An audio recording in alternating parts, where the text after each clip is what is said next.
করেছে। ললিতা, আমি বলবো তোমাদের রাধা রানী জন্মানোর সঙ্গে সঙ্গে পরপুরুষের মুখ দর্শন করেছে। ললিতা, আমি এই ছোট মুখে একটা বড় কথা বলছি।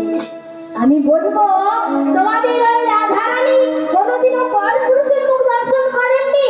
আমি বলবো তোমাদের রাধা রানী জন্মানোর সঙ্গে সঙ্গে পরপুরুষের মুখ দর্শন করেছে।